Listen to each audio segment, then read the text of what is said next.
Nice.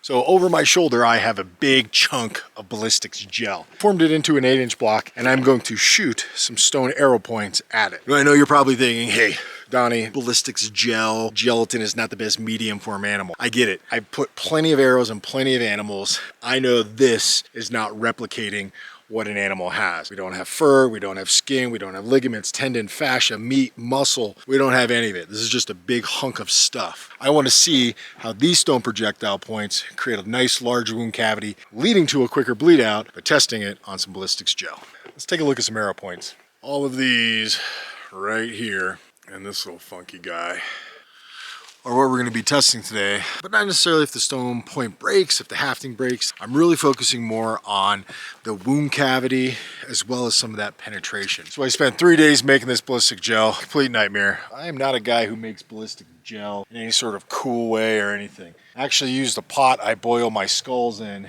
so it's got a little bit of material in there. I don't know, it's just going to be fun shooting them in there. Now to do this, I will be shooting a 70-pound kind of war bow. It is flattened on the back, belly is rounded, and it is just under 6 feet. It's got a pull to it. It's gonna do some damage. Yeah, it should be awesome. First up is this little piece of, looks like pedernales wrapped with sinew. And I hit the tree. God, I suck. Broke the base, chunk stuck in the tree. I gotta get that out with a pair of pliers. Little piece of chert.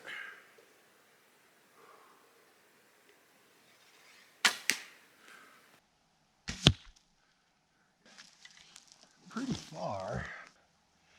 So we went in around 7 inches, and that's like maybe, that's a ½ inch on the bottom. So that's probably about an inch wound cavity. That's not bad. I like it. Let's shoot it again.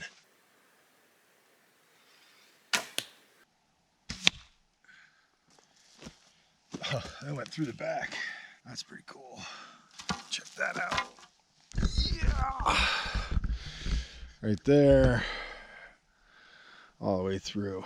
And you can kind of see I got 1, 2, 3 layers. This is my first go around, second, and then third as far as layering that stuff in there. But it went through. That little guy, about 7 inches in. It's about average.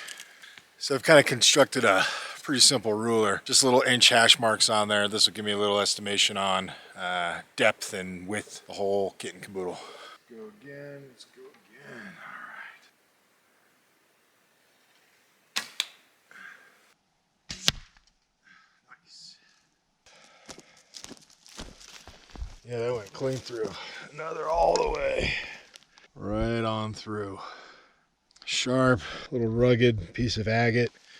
Measure that when I get back, but a pretty significant wound cavity. You can see it in there. From there to there. Nice. That was about 9 inches. It went all the way through. Arrow point was sticking out. Tip, little loose. And that's just a sinew binding. Set it off to the side. Let's test this big old one right here.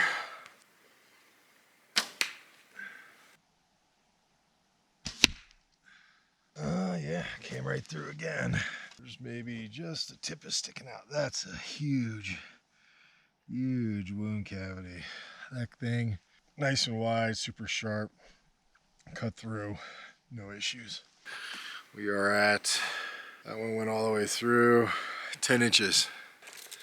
Let's shoot this little funky one.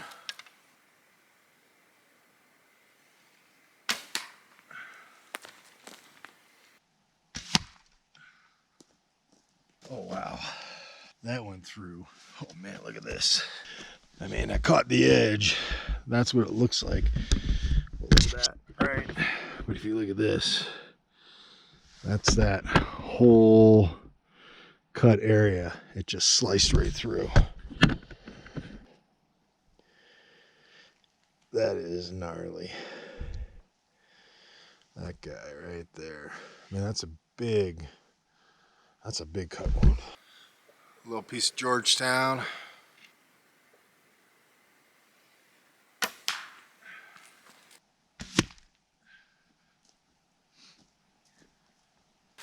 That little one right there, that was 11 3/4 inches all the way through.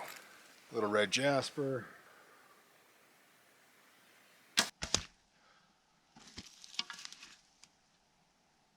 Oh, lost it on the inside. Have to cut a couple of them out.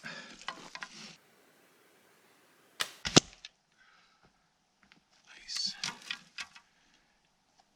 Oh, lost them on the inside. Oh well. All right, this is a little bit of agate.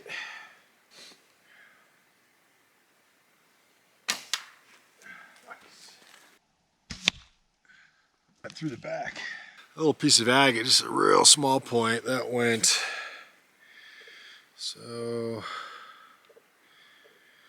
that is right at 11 inches. Right to there. That's 11 inches. All the way through. Nice. I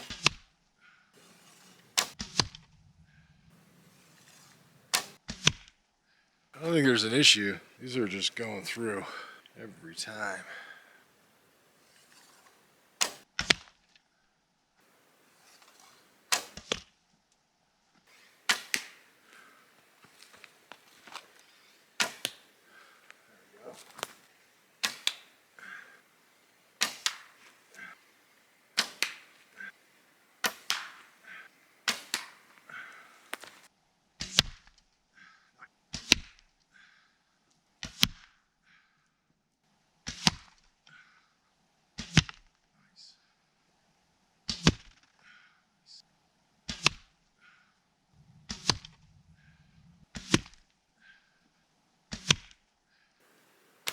I mean, this block is 8 inches thick. Let's see. Do I want to throw anything else at this thing? Let's get in there a little bit.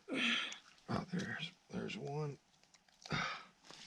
There's that little butterfly one. That was just sinew, but there's no damage on that. That's a little Pedernales point. I think there's one more.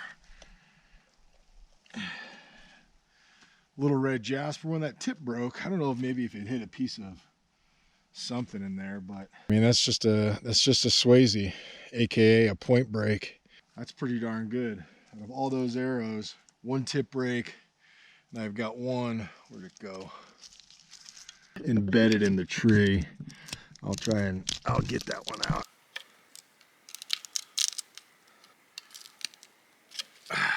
Got it. Got it out. It's just like pulling teeth. Easy peasy. This one right here just came out of the hafting. This is the one that I put into the tree and it broke. This was left in the arrow. That's what I pulled out of the tree. And this is just a little, like I said, a little Swayze, a little bit of a point break. But overall, not too bad. So complete failure, readdress, rehaft, no issues. Down and dirty, stone points, they'll always work. I have no doubt. We've been using stone projectile points for hundreds and thousands of years. But for me, I got a better breakdown on my haftings as well as how deep they're actually gonna go. I mean, the wound cavity is gonna be the width of these projectile points. It's kind of a no-brainer. The one thing we have to think about is if we're firing stone into an animal, we never want the arrow to go all the way through. We want it to get right to that kind of thoracic cavity, the lungs, the heart, those vitals, and we want it to stick in there because what we're banking on as that animal starts to run and move, this is stuck between the ribs and that animal's running or makes some movement, this stone point is cutting, slicing, and dicing and bleeding out that animal even quicker. It's creating a massive trauma on the inside. No doubt that stone points would, one, penetrate probably all the way through that 8-inch thick, almost 9-inch thick piece of ballistics gel. Definitely create some wound cavities and create some significant trauma, leading to a quicker bleed out.